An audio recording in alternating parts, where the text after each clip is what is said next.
If I were to describe Animal Crossing New Horizons in one word, it would be exhausting. To understand why I feel this way, we need to dig a little deeper. Animal Crossing is a series I've held dear to my heart. I've played every game in the main series. I have a lot of memories, such as getting up early as a kid to see my new house after it being upgraded, getting gaslighted by Rossetti, and me and my sister having to fight over who is going to play next. Overall, there's just a lot of great things I think of when I think of Animal Crossing. But I just can't say the same about New Horizons. Like myself, many people have this game in their childhood memories.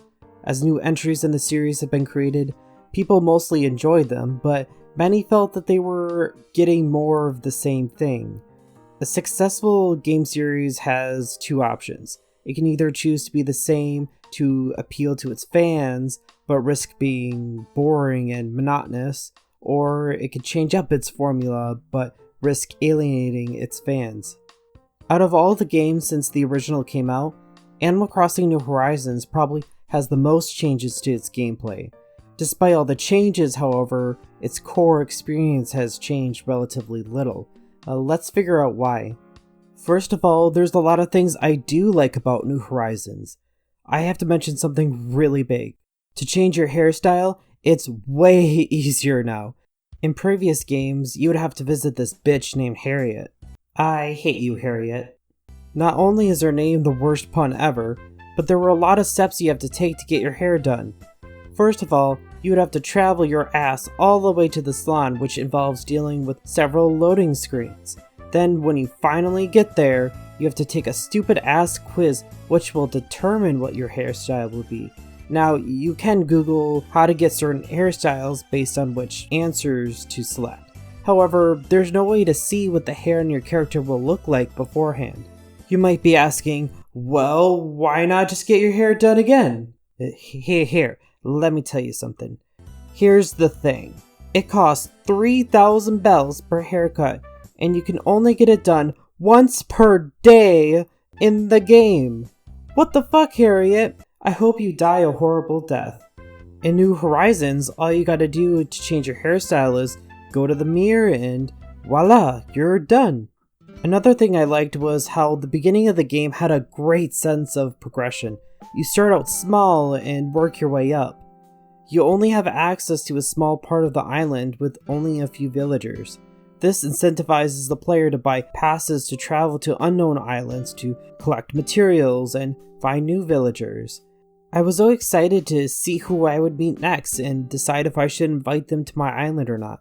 I also liked how each day you were given something to explore the island, like a vaulting pole to cross rivers, or a ladder to climb up hills. Once you unlock all the main features of the game and have access to your entire island, you're left asking yourself, now what? This is where the game loses its momentum for me and many others. In previous titles, when you're finally done working for Tom Nook, it felt exciting for the whole game to open up.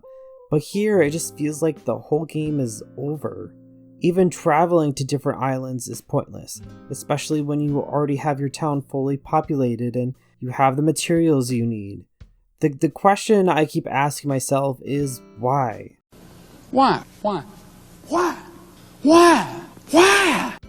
Is it just that I have nostalgia for the old Animal Crossing, or is there something else deeper? What it really comes down to is this. What is this game about? No, really, what is the goal of this game? And you might think, there isn't supposed to be a goal in Animal Crossing. There never was. No, that's wrong! In the past, the goal of Animal Crossing has included things such as paying off your loan for your house, getting a 5-star rating on your town, and filling up the museum. And before I start getting hate comments, yes, all those features are in New Horizons. However, they are really easy to accomplish.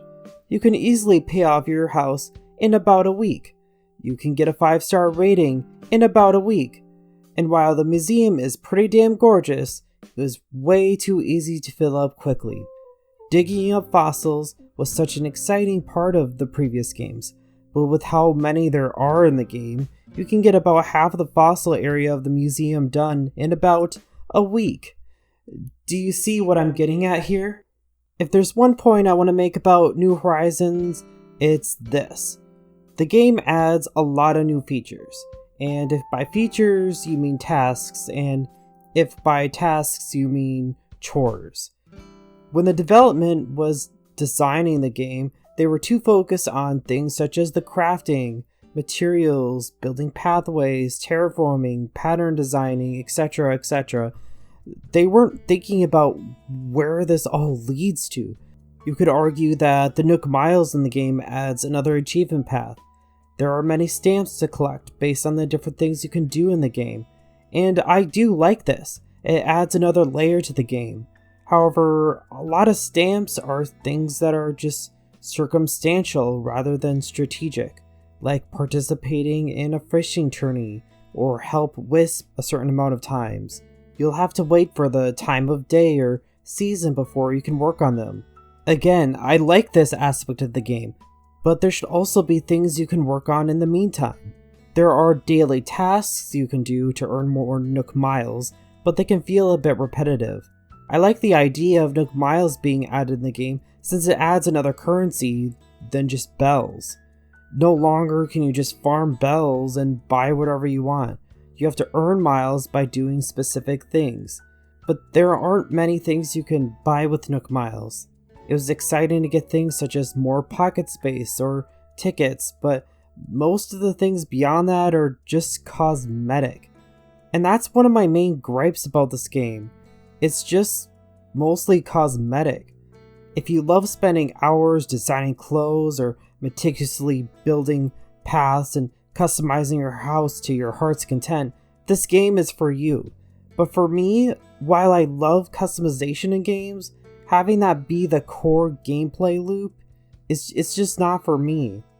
Customization is a good way to add endless replayability to a game, but at what point does it stop being a game and just a toy box? It's like playing Minecraft, but only playing on creative mode non-stop. And yeah, there's a lot of people who like doing that, but they're technically not playing a game anymore. It's just a sandbox with a few toys in it. When I said at the beginning that this game was exhausting, I meant that this game focuses heavily on completing minute tasks, which can feel like chores. For example, the crafting system in this game is not something I like. It just adds something tedious to the game. Whenever one of your tools breaks, it's annoying to have to go and collect the materials, walk all the way to the craft station, and oh shoot, you forgot XY material. And then you have to sift through your house's inventory, place that in your bag, make sure you have enough room, of course, make sure it's all organized, then go back to the crafting station, and then make your item finally. Ugh. Also, just the idea of having recipes makes the game less exciting. Instead of receiving a gift from a villager in a previous game, they instead just give you a recipe. For me, it's less exciting to just receive a recipe card requiring materials you may or may not have. Rather, it was more fun gaining an item that you could put in your house right away. Getting a recipe feels like, gee, thanks, I guess maybe I'll find the time to make it. Even in the holidays, like Easter for example, you have to collect eggs, which on their own are materials. Then you have to get the recipes to make them. It's just really not fun. I thought it was supposed to be about celebrating on holidays, not doing chores. There are games like Stardew Valley that make the grindy part of the game more exciting. And I think part of its success is how well it rewards the players.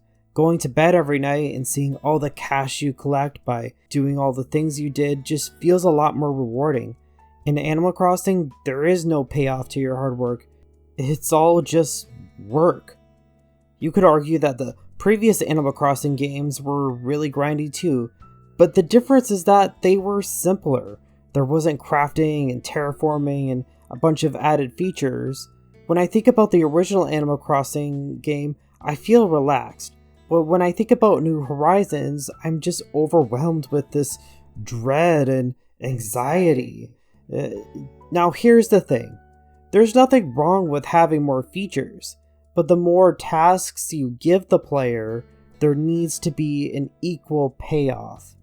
You either keep the game simple with its basic features, or you add more reward along with the features you create.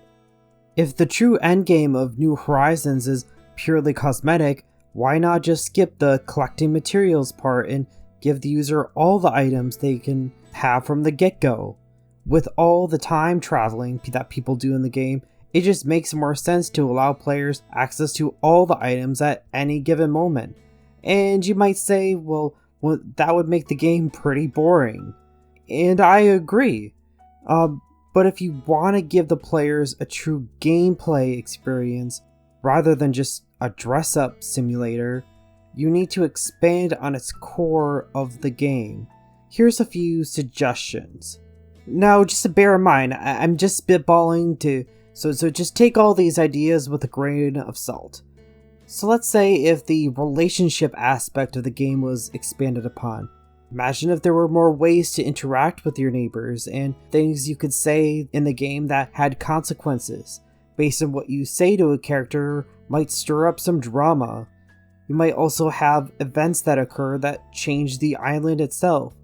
For example, let's say if there's a tidal wave that's heading towards the island and you have to build shelters that protect everyone. And the consequence of not doing that will kill everyone.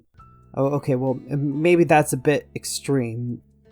Maybe it makes their home destroyed and they have to move out. What if there was a pollution problem in the island that you had to fix? You could choose to pay a large sum of bells to fix it, or don't fix the problem, but reduce the population of fish in the game. Also, I wish that islands were more unique from others. I mean, right now there's just a different layout to people's islands, plus a different fruit. Yay, yay.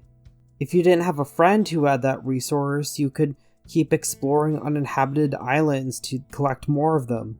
And maybe those islands contain some sort of secrets that reveal a large overarching plot of the backstory of the game.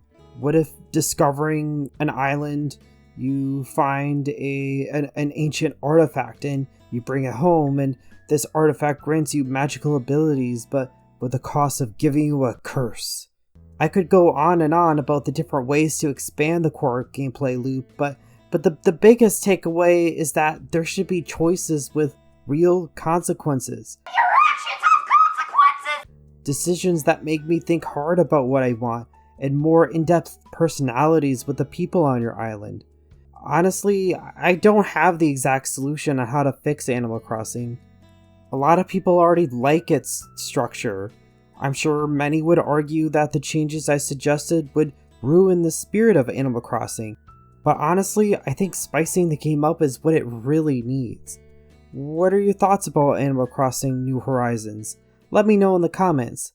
And don't forget to subscribe, follow me on Twitter, and join my Discord. Right now, my Discord server is pretty small, but the people there are really welcoming. That's all I have for this week. See you later. Bye!